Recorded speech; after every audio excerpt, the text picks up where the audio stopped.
Ahí está el diputado Nicolás del Caño. ¿Cómo le va, diputado? ¿Qué dice? Buenos días. ¿Qué tal? Muy buenos días. ¿Cómo están ustedes? Bien, bien, bien. Nicolás, primera pregunta. Bueno, habló 2 horas Fernández, pero con criterio, ¿qué es lo que le dejó la palabra del presidente 2 horas? Si coincide con algo, si no coincide con nada, ¿qué dice del Caño? A ver, me parece que hubo dos partes del discurso, ¿no? La primera, si se quiere, fue descriptiva, con datos, que me parece que intentó mostrando con esta modalidad de buscar ejemplos en personas sobre las políticas que él defendió. Bueno, más allá del recurso del que se habló bastante, después es difícil, ¿no? Pensar en que, bueno, un ejemplo sobre el Claro. crédito hipotecario, una persona pueda dar cuenta de una realidad extendida en la Argentina. En realidad, más bien es difícil encontrar, porque no hay acceso al crédito hipotecario, No. porque los hipotecados SUBA, que fueron estafados con el macrismo, luego no tuvieron una respuesta de parte de Alberto Fernández, que prometió en campaña electoral, me acuerdo muy bien. También estuve con él en los debates presidenciales y hizo muchas promesas, entre otras el tema de los hipotecados UBA, y no lo cumplió. Entonces, digo, primera parte, hay un crecimiento de la economía, sí, un crecimiento de la economía que se llevaron los 4 vivos de siempre, que Alberto Fernández dijo que esta vez no se los iban a llevar, ¿no? Ese crecimiento de la economía, y los salarios, las jubilaciones han perdido, digamos. Y si uno piensa el total de la torta de lo que se produce en el país, los grandes empresarios han aumentado el porcentaje que se llevan y los trabajadores asalariados han reducido ese porcentaje, ¿no? Sí. Entonces, o el tema del empleo, uno dice, se ha generado empleo. Ahora, el empleo que se ha generado es un empleo informal, bajo distintas formas de precariedad laboral, ¿no? Entonces, cada vez hay más necesidad de tener 2 o 3 trabajos, ¿no? Inclusive, o trabajar más horas en un empleo si es posible, horas extra, etcétera, dejar la vida trabajando para poder llegar a fin de mes, ¿no? Entonces, porque no te alcanza para pagar el alquiler, que están carísimos, bueno, no te alcanza. Entonces, esa situación, yo creo que es la que genera un gran malestar y bronca, de la cual el presidente no dio cuenta, y además, bueno, no planteó ninguna medida concreta para resolver los problemas, como el 100% de inflación. Esto es una primer parte, digo, ¿no? De su discurso, donde reafirma lo que se viene haciendo, ¿no? Tratar de armar un relato para ocultar que fracasó el gobierno de Alberto Fernández y que no cumplió las promesas de mejorar la situación de jubilados, de trabajadores, los sectores populares, sino que se hizo lo contrario a lo que se prometió. Por otro lado, tenés la segunda parte de ese discurso, ¿no? La segunda parte de ese discurso es el intento de polarizar con la Corte Suprema, sí, hablándole a los propios, ¿no? A los sectores más del kirchnerismo, etcétera, con cuestiones que nosotros ya hemos manifestado nuestra posición. Obviamente, hay un entramado entre el Poder Judicial, el Poder Político, muchas veces con los sectores de la oposición, que por eso se han alborotado tanto, ¿no? Y defienden a los miembros de la Corte con empresarios, etcétera, y demás. Ahora, el peronismo fue que puso a Rosenkrantz y a Rosati, porque el peronismo tiene mayoría en el Senado desde hace 40 años, digo, ¿no? Bueno, ahora la perdió, ¿no? Pero circunstancialmente como bloque.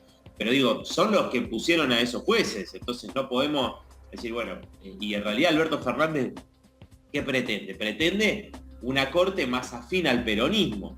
Yo creo que hay en eso una disputa donde no se plantea ir a fondo como nosotros que decimos, elección directa de los jueces, que sean revocables, que se termine con sus privilegios, que cobren lo mismo que un laburante. Digo, me parece que no se está yendo al fondo de la cuestión en relación al problema de la justicia, ¿no? Estamos. Del Caño, ¿qué tal? Vero Benaim te saluda. ¿Cómo te va? Buen día. Hay un tramo también que está vinculado, me parece que es el debate, la coparticipación. Vos, como como, bueno, representante de la provincia de Buenos Aires. ¿Cómo ves esto que, bueno, ayer también se da en el discurso del presidente de la Nación? Mira, a mí me parece, digo, hay una discusión sobre la coparticipación y en particular sobre el problema de la ciudad y la provincia de Buenos Aires, que recibe menos, una coparticipación muy inferior a lo que aporta, ¿no? Pero me parece a mí que hay un problema acá, que si caemos en esta cuestión y en el marco de un programa general, una economía general que está orientada a pagarle al Fondo Monetario Internacional en lo que tienen acuerdo el oficialismo y la oposición. Recordemos que ayer también Alberto Fernández dijo, bueno, les agradezco las votaciones importantes en los momentos difíciles, implícitamente estaba hablando de eso, del presupuesto 2023.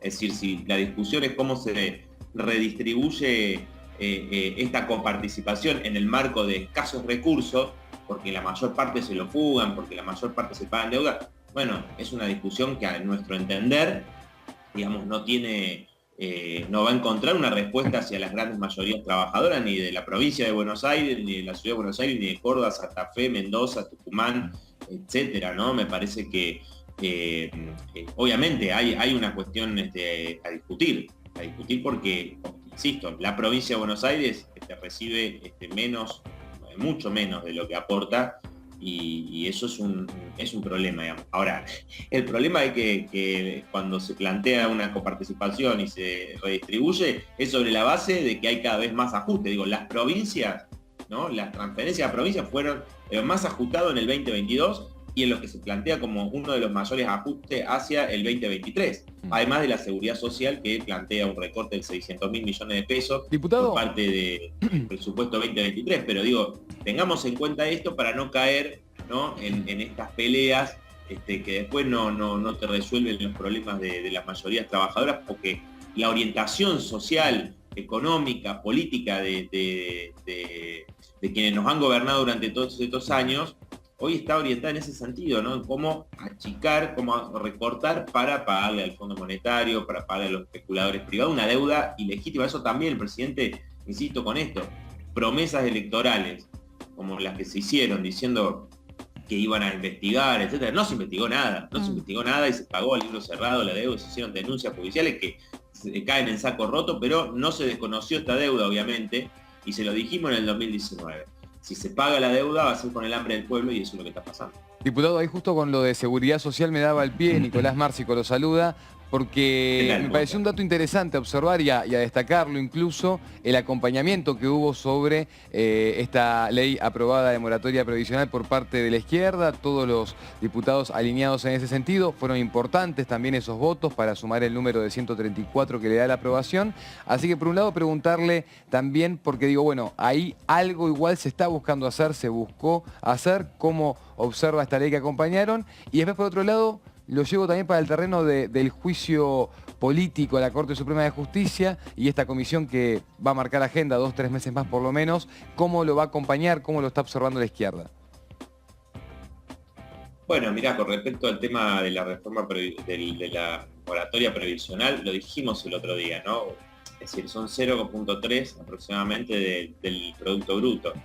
Es lo que se redujo el sistema previsional con los recortes que se vienen haciendo el año pasado, en un año, digamos, ¿no? Entonces, me parece que esos son números para que cierre con el Fondo Monetario Internacional. Nosotros obviamente apoyamos, y es un reclamo que venimos haciendo hace tiempo, porque estaba desactualizada, bueno, se venció la moratoria, ¿no? Pero estaba totalmente desactualizada y cada vez más personas tenían problemas con la moratoria anterior, y si, bueno, las mujeres directamente debían esperar, al no tener los 30 años de aporte, producto de la informalidad laboral, de haber estado desempleado, o por el trabajo de limpieza, de cocina, de la reproducción social, digamos, en las familias, que recaen en la abrumadora mayoría en las mujeres, que no es un trabajo reconocido. Bueno, entonces ahí vos tenés el problema de que era una necesidad urgente, ¿no? Tenés 800.000 personas, 1 millón, algunos dicen hasta 1,5 millones de personas que están en la edad de jubilarse o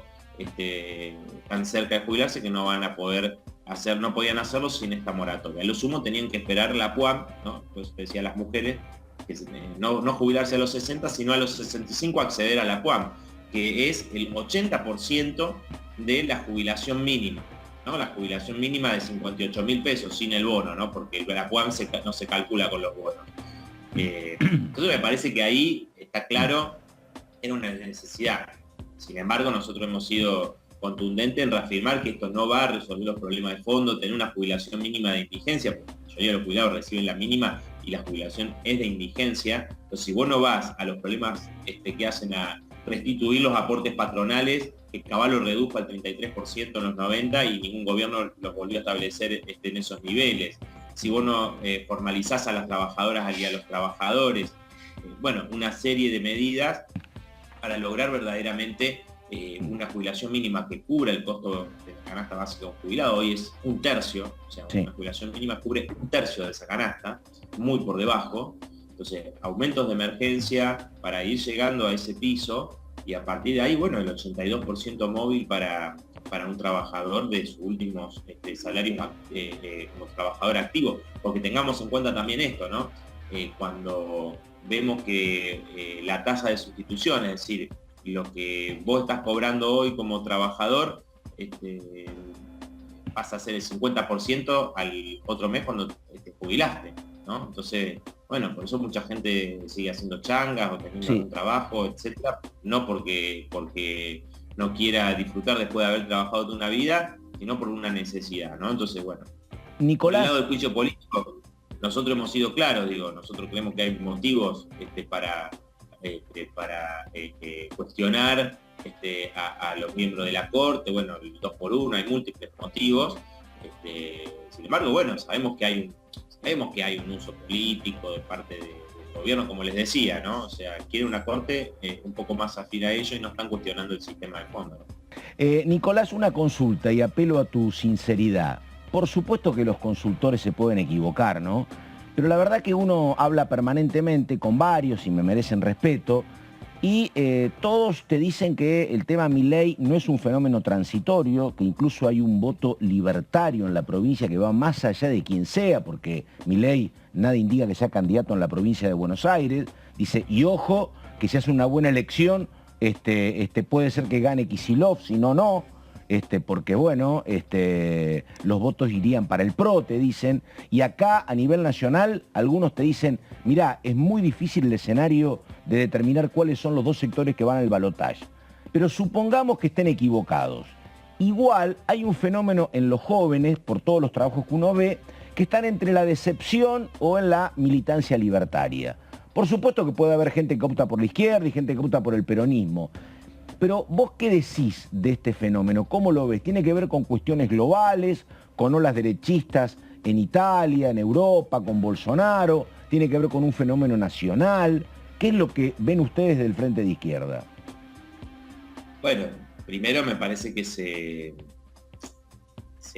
agranda un poco la realidad, ¿no? Porque la militancia juvenil que yo veo y que se ve no es la libertaria, digamos, o sea, cuáles son los centros de estudiantes, de qué universidad, de qué colegio, en qué lugar del país conduce el agrupamiento de los libertarios, de Milei u otro. Bueno, no conozco, la verdad. No, yo tampoco, yo tampoco, pero puede ser que sea más de base, digo.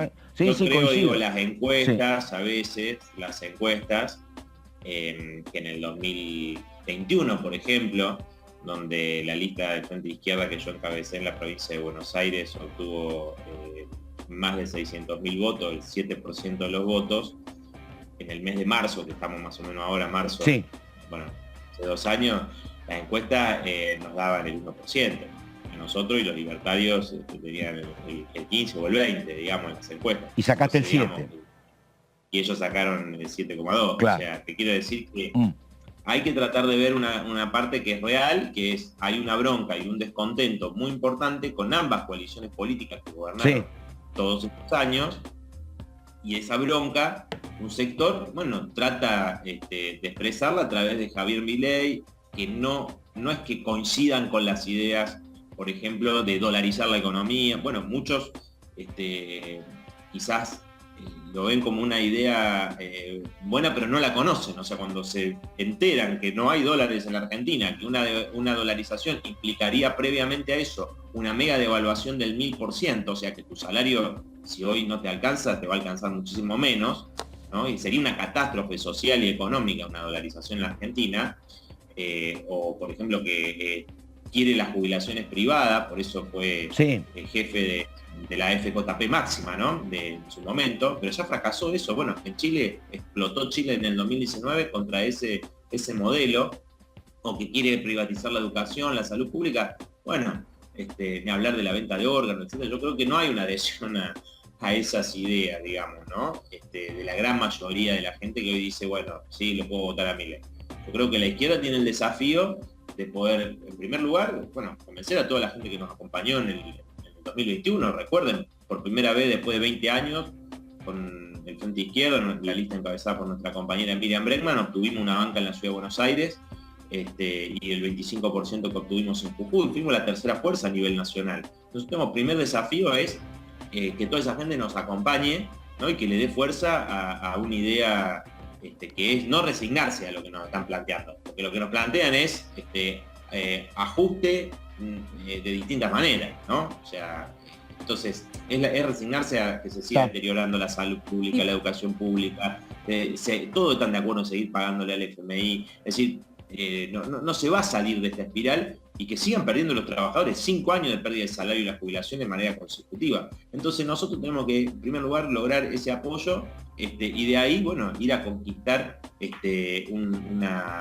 estos sectores que están descontentos y explicar qué es lo que plantea cada uno, ir a un debate más allá del griterío para que la gente pueda comprender, ¿no? Y que pueda definir claramente, a ver, ¿qué significaría esto que se plantea de dolarizar? ¿No? Me parece que ahí hay un desafío importante, ¿no? Que tenemos nosotros, digo, más allá de que hay un sector que pueda acompañar esa idea, y en otros lugares se ve, ¿no? Crecimiento de sectores de ultraderecha y demás. Diputado, y políticamente el discurso lo vio básicamente como un lanzamiento a la búsqueda de una reelección, o vio más que nada un discurso de despedida? Bueno, yo creo que no fue ni una cosa ni la otra, digámoslo así, porque ni muy ni tan. Claro, no te podés jugar porque por momentos parecía, ¿no? Parecía que era, bueno, se está reafirmando que va a ir como candidato a la reelección, sobre todo la primera parte, ¿no? Muy autorreferencial, yo con mi moderación, dijo, como ponderando supuestamente su estilo. Se consiguieron. ¿Cómo? Ponderando su estilo. Claro, bueno, pero para diferenciarse dentro del kirchnerismo, obviamente. Pero bueno, luego me parece que trata de, en la segunda parte, en esa polarización, buscando esa unidad, quedar posicionado como alguien que va a estar sentado en la mesa donde se definan las candidaturas y no necesariamente ser candidato. Pero bueno, son especulaciones, digamos, porque en el día de ayer, como te digo, no me parece que haya sido, no haya dejado pistas muy claras de hacia dónde va en ese sentido, pero sobre el final me parece que va más a esto, ¿no? A tratar de ser parte de subirse, digamos, más a una mesa de definiciones que ser el candidato del peronismo, ¿no? Pero bueno, eso habrá que ver. Bueno, ahí estamos, la palabra de el diputado Nicolás del Caño, una más en torno a el tema juicio político, que algo le decías recién a Nicolás Márcico. ¿Qué te quedaba pendiente, Nico? Decime. Algo me comentaba, diputado, recién. Sí. Me gustaría profundizar un poco en cómo van a seguir acompañando el proceso ustedes en los meses que vienen por delante, porque hablabas de algo del aprovechamiento, del oficialismo, de la oposición también, pero ¿cómo lo va a encarar todo ese proceso, teniendo en cuenta que, bueno, hay cosas para cuestionar, como recién mencionabas, de la justicia? No, y eso, bueno, obviamente lo hemos hecho, hemos estado en la comisión con mi compañera Miriam Bregman, a pesar de que no la integramos, ¿no? Tengamos en cuenta que no integramos la comisión, y sin embargo hemos estado presentes y hemos dado nuestro punto de vista. Aclaramos a quienes nos estén viendo que la comisión tiene esa particularidad, ¿no? De que puede haber diputados que asistentes, por más que no sean integrantes de la comisión, claro. Exacto, exactamente, ¿no? Entonces, bueno, vamos a dar nuestro punto de vista, como te decía recién, ¿no? Bueno, después se verá, porque recién está empezando, entonces iremos participando, iremos interviniendo en la medida que lo veamos necesario, pero ya hemos planteado, ¿no?, nuestro punto de vista, la connivencia del Poder Judicial, sobre todo la Justicia Federal, también con los servicios de inteligencia, que hemos denunciado con todos los gobiernos. Bueno, muchos puntos que seguramente se van a ir dando en el debate y que allí estaremos interviniendo y planteando nuestro punto de vista, ¿no? Ahí estamos, la palabra de Nicolás del Caño, hombre del Frente de Izquierda. Diputado, muchas gracias, hasta cualquier momento y buenos días. No, por favor, muchas gracias a ustedes, hasta luego.